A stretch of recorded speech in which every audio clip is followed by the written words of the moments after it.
Alright, y'all, how's it going? Just have a quick update for you.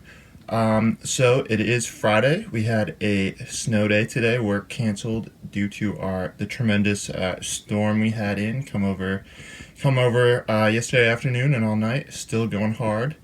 And I gotta actually drive. I got a doctor's appointment I gotta drive down to, which is about an hour and a half away. So hopefully, that goes well. Leaving right after this video, but I finished. These are the troops I finished last weekend, and yeah, so I finished these on Sunday, but didn't really, you do a bunch of painting on Sunday, then you got to move on with your life, and then was super busy all week. Didn't do any miniature stuff during the weekdays, and that's kind of how my schedule has been going. Usually, I get a lot done miniature wise on Saturday and Sunday. I take a good number of hours out of those days to kind of do this. But during the week, I have other things that need to happen. So here is what I've got. So on the left here, we have two cohorts of Praetorian Guard. Oh, excuse the hand here. So yeah, I think these units turned out pretty well.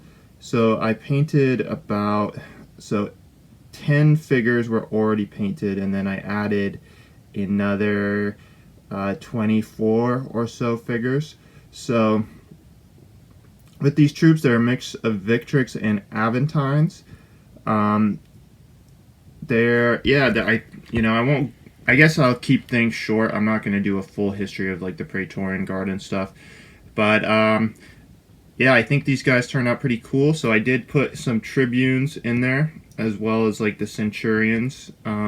So the tribune, each Praetorian cohort was commanded by a tribune instead of a centurion, as would be the case in the regular legions.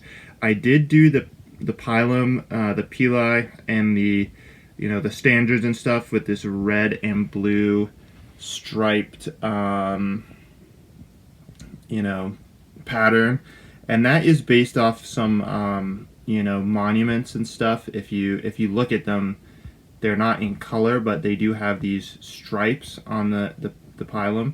So I based it off of that, and I think it just kind of adds to the unit. Yeah, so that is the Praetorians. I also did a little command stand, and I thought, so this will be the command for the Praetorian unit. I thought these came out pretty cool, and I did them in white cloaks instead of the red cloaks of the regular troops. Very nice, all Aventine miniatures on there. And yeah, some of the helmets and stuff you may think look a little unusual. So these are figures for the, kind of the 2nd century AD. So, I think a lot of the times we have that classic image of the legionaries with the 1st century AD. So a lot of those, things are still going on in the 2nd century AD, but you do have some more unusual helmet types start to develop. So, I'm mainly doing my forces for the Marcomannic Wars, Marcus Aurelius, for Trajan's Wars, and some of those other conflicts, the 2nd century AD. The barbarians are kind of starting to make a little bit of a comeback, especially the Germanic tribes, like the Marcomannic Wars. Those groups almost reach Italy in those conflicts. A lot of you also have a lot of conflict against Sarmatian groups in this time, but I would not hesitate to use these for earlier wars, and especially the campaigns of Germanicus. Those are some of my favorite in Roman history, and Germanicus had 2 cohorts of Praetorians in his army, with which he invaded Germania and sought to bring Arminius, or Herman the German, as he's sometimes called, to justice after the Teutoburg forest disaster. And one thing people don't often realize is the Romans lost a lot of troops at the Teutoburg Forest in Germany when they're ambushed. But they basically came back and just destroyed Germany afterwards. But they just didn't really decide to make it a province. But they kind of killed everyone and burned it to the ground, basically. So yeah, those are the Praetorians, and yeah, the Praetorians also had lion skins as for their standard bearers. So I think the lion skins actually turned out pretty cool, especially the Aventine lion skins. And what am I doing here? So I can't focus. Let's try to focus it in. My phone is out of battery, or not out of batteries, out of storage, and I got to get a new phone because I have a iPhone 5. So you can't quite see the detail because I don't only have two hands here. But yeah, I think the lion skins turned out really well. So apologies for the out of focus shot there. All right, so as well as the Praetorians, we also have the cavalry. So the back cavalry here. Some of my favorite miniatures I've painted, and I think I'm a better painter now than when I originally did these, but I still think they turn out really nice. And I think for the time I put into them, they look really cool because these were actually painted relatively fast. I tried to use techniques to get them done faster, but these are my Contari-eye, Contis wielding cavalry. Not really appropriate for the 1st century AD, but certainly appropriate for the 2nd. And these can also be used as 3rd century cavalry as well. And a lot of the helmets here, these are all Aventine miniatures. They're taken from Dura Europus, which was a Roman city that I guess it would be modern day Syria, that was destroyed by the Persians. But there's a ton of archaeology that survived there because the site was abandoned rather than being resettled. So I think these look awesome. What I did with these, I actually painted these over a year ago. I just rebased them, touched them up. These guys had seen heavy combat duty, so there was a lot of chipping. The lances were broken. Some of the figures had come off their old base from being roughly handled, but it wasn't me, it was other people who roughly handled them. So yeah, I had to retouch them. I wanted to retouch them up, get them all finished, get some more varnish on them, get a couple coats of varnish on them, and rebase them to protect the lances, because before, these long lances did not have enough protection. So I used these bigger bases so I could protect the lances and also protect miniatures from the lances. But I love this unit. I think they're awesome. So the other cavalry unit I did are my Equites, singularis, Augusti, and these again I would use in the 3rd century as well, in the early 3rd century, but they're mainly for the 2nd.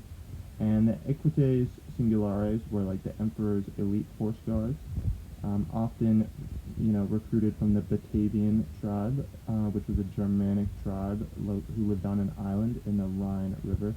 So these troops I basically repainted to a certain degree. So I had previously painted them very Hollywood.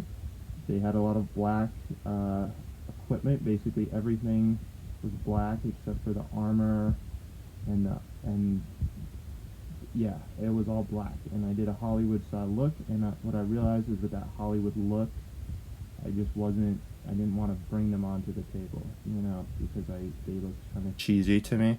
So I repainted them. The shields I also repainted. So those were originally black, and you can see some black around the scorpions. So I kept the scorpion shields because they did use the scorpion as their symbol. The black, though, it just really made them look so goth, when, in reality, you got to think the Romans loved having highly ornate horsemen, and these are the most elite ornate horsemen in the entire empire, so they should look, I think, more bright colored. At least that's my opinion. So I repainted the lances to be red to stand out. I redid the shields, and I tried to save the scorpions but painted them red and just lightened up everything. So a lot of what looks white on here was black, and I just repainted it white. But But these and a lot of the horse gear was black on black horses. It just didn't really work for me. So that was they were actually quite a bit of work, and they also need varnishing and rebasing. So I think it's fair to count them, because in some ways it takes more time to bring a unit back up to scratch than it does to just paint it fresh, at least for me, because you're working with what you already have there and you got to paint around it.